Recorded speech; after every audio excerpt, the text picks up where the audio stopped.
I just want to be a catalyst to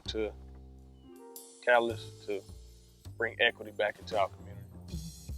You know, we comfortable. Like I said, we know how to be content. So when we talk about letting other people host their events, we want to see other people make money, grow that business into something. Right. And now you can grow that. But the bigger picture after that, after you make the money, now what are you going to do to help the rest of the community? Right.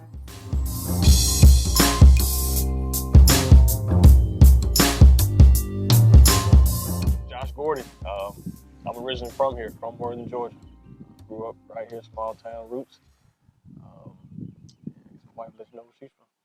Amber Gordy, and I'm from Michigan, Lansing, Michigan, to be exact. I've been down here in Georgia for 10 years now. No, 12 years now. 12 years, I know. 12 years. Two kids, 8 and 6. One boy, one girl. Yeah. Said one boy, one girl, and dog. We're good to go. So all my family's right here in this area, right here in Washington County. Grew up here. The Gordys and Tuckers. Gordy's my dad's side.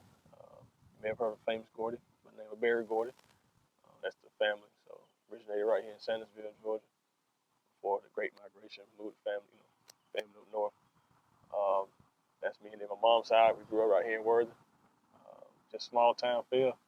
It's all about family, community. I had my granddad right next to me, uncle, aunts, everybody. So it was always a community effort. People say it takes a village. We really, we was a village. So I do love that aspect. Pass the mic. Okay. My family is all in Michigan. Well, my mother and brother just moved down here about 7 years ago. We have a daughter 7 years old. And so my mother and brother down here, but my dad and all my family are up there, which we get to see a lot. Growing up, I don't know. I can say one thing I've learned coming down here, being around like his side of the family before we were married, was how close they are.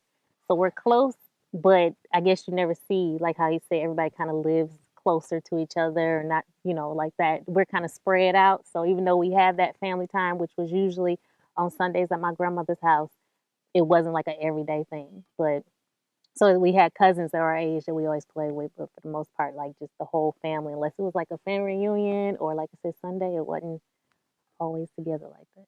Yeah, it's funny you mentioned that. Moving to Michigan, you kind of see that. Because you just come from here and you're used to having 30, 40 people at a time being together.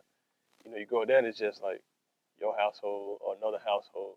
You kind of know where it kind of stems from, but I'm reading a book now called The Warmth of Other Suns. It's about the history of the Great Migration. And that's where it all stemmed from, if you think about it. All the families had to just disperse wherever they could. Railroads taking people up north. So, once you got there, that nucleus was kind of split up. But down here we still got that nucleus in place. And, we love it. We bring that same type of atmosphere to the park. Mm-hmm.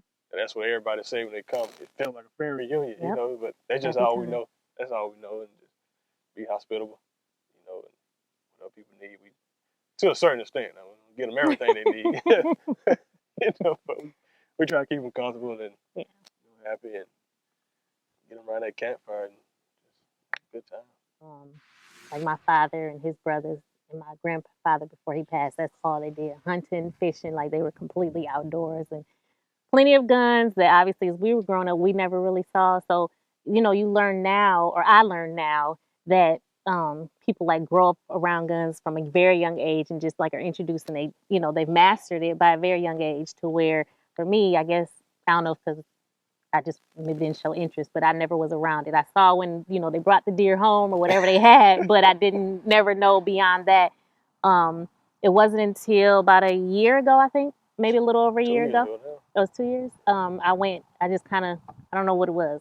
Some told me that this is what I want to do. We have children, so it's always been kind of scary because, just not knowing a lot, not doing the research. So we just were like, we don't need guns in the house. But like you said, it's been a couple of years, and I just said, I'm gonna go out. I took class and got my license, and ever since then, I really, try to get to the range as much as I can. But so now it's more of a, I won't say fascination, but I am a little more intrigued by them now. Yeah.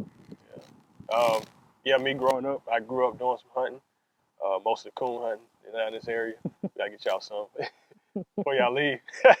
But yeah, that was me and my granddad thing, man. Yeah, we were 9 o'clock at night. You know, you start packing your little lunch you got, and the dogs already knew it. It was funny. They could sense it, but they just know they hop on the truck, they barking, howling, ready to go. Got a blue tick, black and tan. Anyway, that's in the weeds, but uh, yeah, we would go out, just go out to the wood, post up, sit in the truck, let the dogs go do their thing, and whenever they was ready, they start treeing the coon, and then the fun part start. That's when you got to go find them and try to figure out where he at. I was shining the light, my granddad had his 22, shoot him out the tree. So those are fun memories I do have.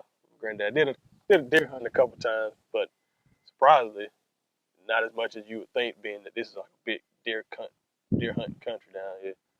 We got a lot of hunting clubs and stuff, but grew up mostly coon hunting. Like you said, 2 years ago, we both went out and purchased some 9mm just to have and kind of get an introduction into the world of guns. Yeah, it was just a miseducation behind, not miseducation, but the lack of education behind it from our standpoint. And, once you get used to it and comfortable, it is It's what it natural. is. So yeah, it's natural. And now well, for me, I can say like, and it's been plenty of times I might leave it at home and I'm like, I feel bare. It's kind of like with a woman with earrings or something like that. You're like, oh, I forgot something, I forgot my keys or whatever you're trying to think of. You're like, oh, that's, you kind of feel bare now without it. Yeah, and, got my son, gave him my Red Ryder BB gun. He been shooting the cans with it, so maybe he'll start at a younger age than I did as far as own them responsibly. So from here, yeah, I went to college, Central Michigan University, which is put together before I met Amber at. Yeah. From there, and yeah, I was in the NFL for 6 years. Um, Fun time, good time.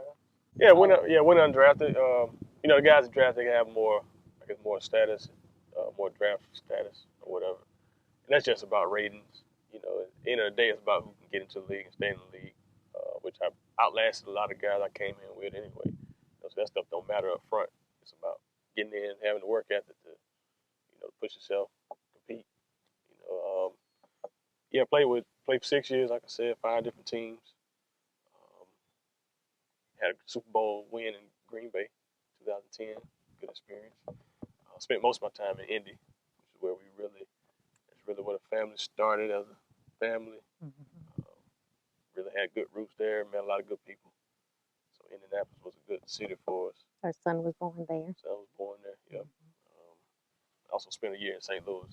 So, yeah, with that, again, great experience. It was a great time to stack some resources. So when I was done, I could get into what I really wanted to. Actually started this while I was playing. So We met in college, but we were just friends. We all hung out, same group and everything.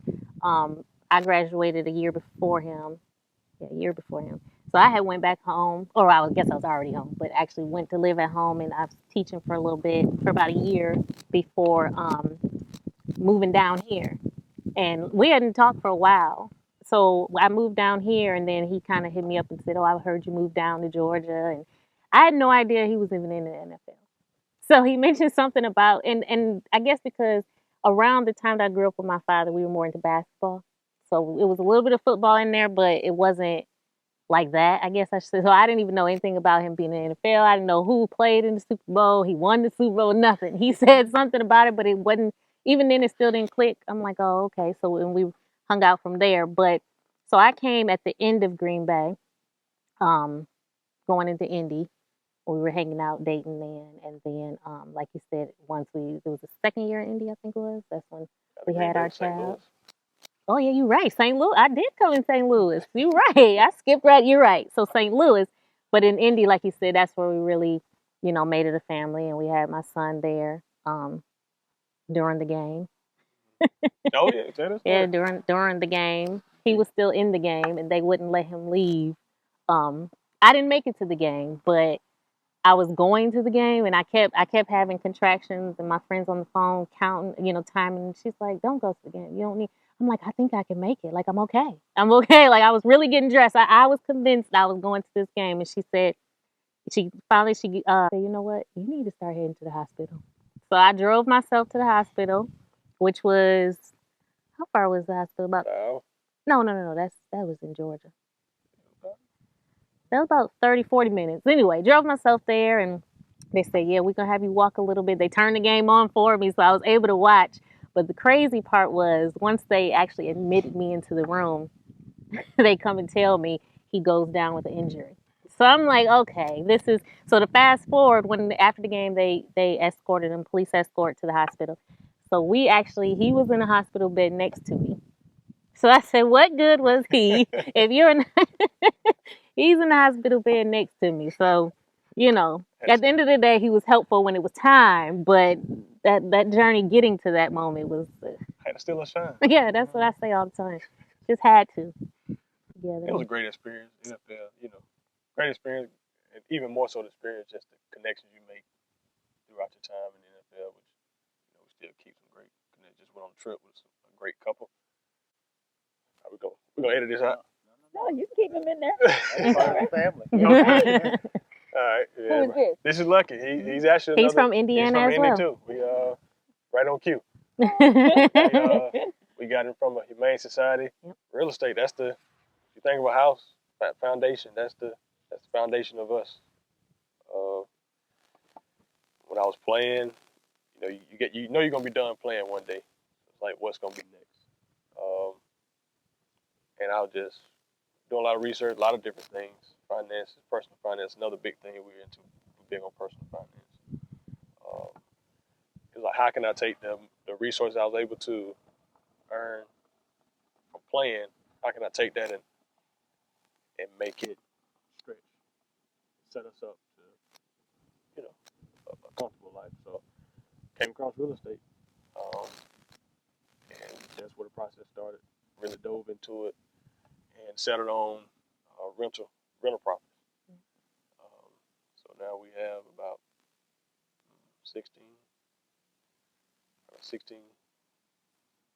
different houses that we rent, and so that's what pays the bills at the end of the day, and it allows us freedom, to be able to pursue other things.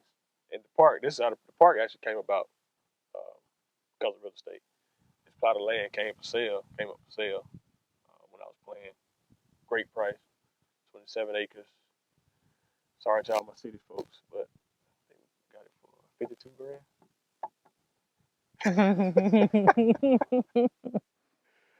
Oh man, I didn't write. I just followed the rules of the game. Why you want to hurt us? I know, right? What? And it was all wooded when we got it. But I wanted it because it butted right up to my mom's land, so make it one big piece. It's like, hey, what can we do with it? So, what did I miss? And the mobile park, mobile home. Yeah. Mobile home park, which was a different, still real estate, but a different venture. I guess for adventure for us, different for us. Yeah. So a couple years ago, we purchased a mobile home park, which is in the real estate spaces. They're really becoming more and more valuable now. A lot of people think of trailer parks. They just think of rundown stuff, but right now in the real estate world, it's a great place to get the best return. Cash on cash return. So a lot of people getting into it. They see the value in it now. Was able to get mine at a real great price. Somebody we knew just locally, just knowing people, knowing what you're into. So I always tell people, whatever you're into, let people know, because you never know. If I'm quiet about it, ain't nobody gonna know. But they came to my mom and told her, like, hey, I'm looking to sell this park. I know your son in real estate. Would he be interested in looking at it? Ain't right. So that's how that came about. And yeah, when I counted the total houses, those mobile homes was in that number. So been great. Wouldn't trade it for the world. I preach the gospel of real estate everybody I see. And again, it's just a bigger purpose to it. It ain't just about the money. It's about using that money as a tool. Freedom. That's what it comes down to, financial freedom. And it gives us more time to be around our children. I do say a lot that I'm very blessed that, You know, we can watch them. You know, you're there when they're going to school. You're there when they get home from school. You can help with different things. You know, you're able to see that. And sometimes when, depending on your work field, you don't have that time to really do those things. If they have games or anything, we're able to be present for that. So I'm very thankful for that. I just want to be a catalyst too, to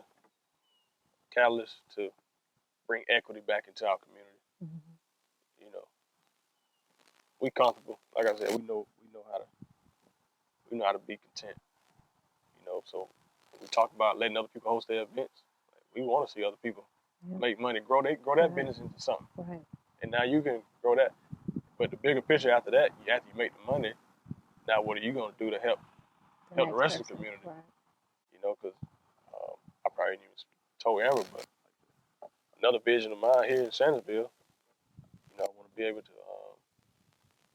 go into our neighborhoods, rehab a lot of those properties in real estate, whatever. You know, I want to be able to do that, but then let families come in and purchase those homes so they can have equity in their family. You know, not just be renters all their life. You know, it sounds funny coming from a landlord because that's all I do is get renters, but you know, it's power in having equity. You own that house.